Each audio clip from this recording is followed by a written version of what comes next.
Ever wonder if some of the traffic rules you hear about on the road are even true? From tinted visors to helmet stickers, the UK and Europe hide a few legal surprises that most riders don't know.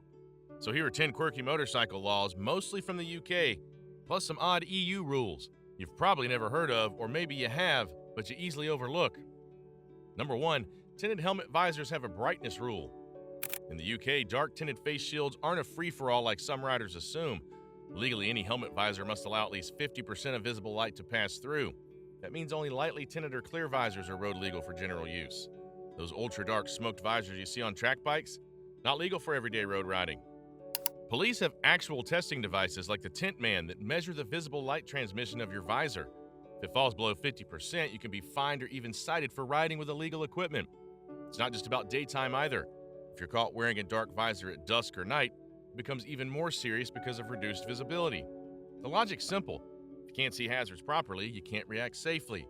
And unlike some rules that are enforced loosely, visor regulations are checked surprisingly often during roadside inspections. A dark visor might look cool, but unless it's marked daytime use only and meets the 50% light rule, it's a rolling ticket. Best advice, keep a clear spare visor handy for changing light conditions. But while helmet laws are strict, there are a few surprising cases where the rules suddenly loosen up. Number 2, helmet exemptions, sidecar passengers and pushing. Think helmets are mandatory for every person touching a motorcycle in the UK? Not quite. While riders must legally wear an approved helmet on two-wheeled motorcycles, sidecar passengers are exempt. That's right, if you're riding shotgun in a sidecar, you're not required by law to strap on a lid. Same goes for anyone pushing a motorcycle. Whether you're bump starting it, moving it out of a parking spot, or wheeling it into your garage, you don't need to wear a helmet unless the bike is under its own power. There's also a religious exemption. Sikh riders wearing a turban aren't required to wear a helmet under UK law, a protection in place since the 1970s. It's important to know, though, that being legally exempt doesn't mean you're protected in an accident. Helmet use is still highly recommended even for sidecar passengers. It's one of those rare gray areas where common sense and legal rights don't always line up. Once you're geared up, though, how about moving through traffic? Is filtering legal? Number 3, lane filtering. Splitting is not illegal. Filtering, riding between lanes of slow or stopped traffic, is a subject that baffles many riders and drivers in the UK. Some assume it's illegal because it looks risky, but lane filtering is absolutely legal in the UK if done carefully. The Highway Code even addresses it directly. Riders are encouraged to filter safely, maintaining a slow speed and being cautious of sudden vehicle movements. It's not permission to weave recklessly or blast through standstill traffic at 50 miles an hour, but steady, controlled filtering, totally within your rights. The benefits are huge. It reduces congestion, keeps motorcycles moving in heavy traffic, and decreases the chance of being rear-ended while stuck in jams. However, if you cause an accident while filtering, say by clipping a car mirror or startling a driver, you can still be held liable. A key tip for filtering legally: keep your speed differential small, no more than 10 to 15 miles per hour faster than traffic. Watch for gaps where cars might change lanes and always be ready to stop. Smart filtering makes you faster and safer. Reckless filtering makes you a headline. Keeping things smooth on the road is key. But what about the gear you rely on to stay legal? Number 4, you must have a working speedometer. Sounds basic, but under UK and EU law, having a working speedometer isn't optional, it's a legal requirement. If your speedo isn't functioning properly, you're technically riding an unroadworthy motorcycle. That means you're not just risking a ticket, you could have your bike prohibited from further use on the spot. Speedometers aren't just for convenience. They're essential safety equipment because maintaining correct speeds helps reduce accidents. Speed limits assume you can monitor them. If you're stopped and your speedometer is obviously broken, stuck needle, blank screen, or flapping wildly, you could face fines, points on your license, and even an MOT failure. Even crazier, if you're caught speeding and claim your speedo wasn't working properly, that's no defense. It actually proves you were negligent. Bottom line, always check your speedo before riding. Whether you're rocking analog clocks or a fancy TFT dash, that needle better be alive and kicking. Your speedo might save you from a fine, but your exhaust? That's a whole different story. Number 5, loud pipes can fail an MOT. There's a common saying, loud pipes save lives.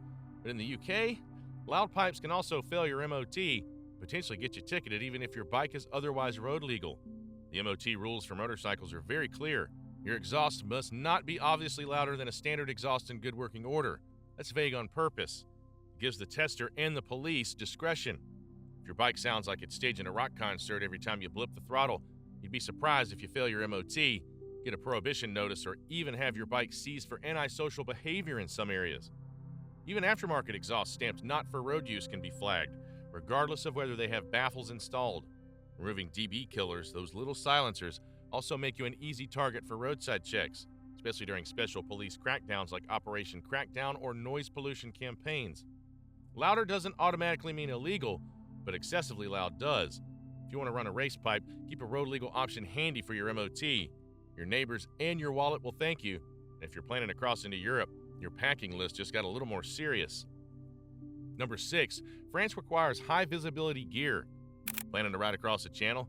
Then you better pack your high-vis vest, because in France, it's not just a good idea, it's the law.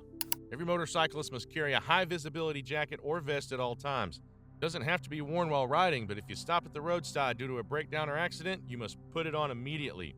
This law mirrors similar regulations for car drivers who must also carry and wear high-vis gear during roadside emergencies. If you're pulled over and can't produce one when asked, or worse, if you're stuck at the roadside without wearing it, you can be fined heavily, often around €90 or more. It sounds minor, but French police do check this during random roadside inspections, especially near border crossings and tourist routes. And no, having a bright-colored riding jacket doesn't count. You still need an official EN 471 certified reflective vest separate from your normal gear. It's a small thing to pack that can save you a lot of hassle. Forgetting your toothbrush? No problem. Forgetting your high-vis vest in France? Big problem. Pack it. Wear it when needed. Ride on. Speaking of protection, the gear on your head needs to do more than just look good. It needs to prove itself. Number 7, helmet standards are stricter than you think. Wearing a helmet? Great. But if it's not properly certified, you might as well be wearing a salad bowl. In the UK and across the EU, helmets must meet specific standards. British Standard BS 6658 1985 with the BSI kite mark, or UNECE Regulation 2205 or 2206. No sticker, no protection, no excuses. In Europe, the UNECE 22.05-22.06 rules everything. Random roadside checks are real, and failing one could mean fines or being stranded roadside. Cheap online helmets or novelty helmets often look cool but are worthless and illegal. A helmet without certification isn't just illegal, it's dangerous. So if you're buying one, don't just check how cool it looks. Find the certification stickers inside or walk away. Your head and your license depend on it. And if you thought helmet rules were tough, wait until you hear what they expect your helmet to wear. Number 8, EU law requires reflective stickers on helmets. Here's a strange one. In France and parts of Europe, your helmet must have reflective stickers, and not just anywhere. French law demands 4 stickers, front, back, and both sides. Buy a helmet in France, it usually comes pre-stickered. Ride into France from the UK or Germany without them, you're technically illegal. Some areas are strict about it, others more relaxed, but if you get caught, expect fines. It's not about looking good, it's about safety. The goal is to make fallen riders easier to see at night or during accidents. Fortunately, it's easy to fix. You can buy compliant stickers online and slap them on before you travel. Tiny law, big consequences if you ignore it.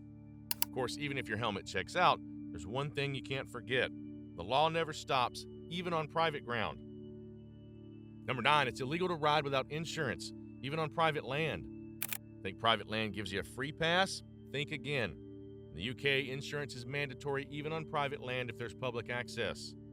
Thanks to the influence of the old VNUC ruling in UK insurance laws, riding uninsured on farms, estates, or car parks is illegal if others can enter. Gates and private signs aren't automatic protection. If delivery drivers, visitors, or workers could access the area, you need insurance. The penalties? Fines, license points, bike seizure, and even court. Even though VNUC was repealed for purely private land, most everyday riding still falls under standard law. Bottom line, if there's even a small chance of public access, make sure your bike's insured. No excuses. And finally, just when you thought it was safe to twist the throttle, there's one law that's costing riders serious cash. Number 10, your exhaust could cost you hundreds. In parts of Europe and the UK, your engine noise isn't just annoying, it's expensive. Places like Austria, Germany, and Switzerland have strict decibel limits, especially on scenic mountain routes. In Tyrol, if your bike's louder than 95 decibels, you're banned, no matter how well you ride. The UK isn't far behind. Noise cameras are being tested in several cities, ready to snap and fine riders with loud exhaust, especially if your pipes aren't marked with an official European E-approval stamp. Think it's just a slap on the wrist? Think again. Fines can be steep, and in some cases, your bike can be impounded on the spot. Some unlucky riders have had to push their bikes home. There you go. 10 quirky motorcycle laws from the UK and EU that many riders miss. Have you ever been caught out by one of these rules or know another odd bike law? Share your experiences in the comments below. And if you found this helpful, don't forget to like the video, subscribe for more riding tips and stories, and hit that bell so you never miss an update. Stay safe out there and keep an eye on those hidden regulations next time you ride.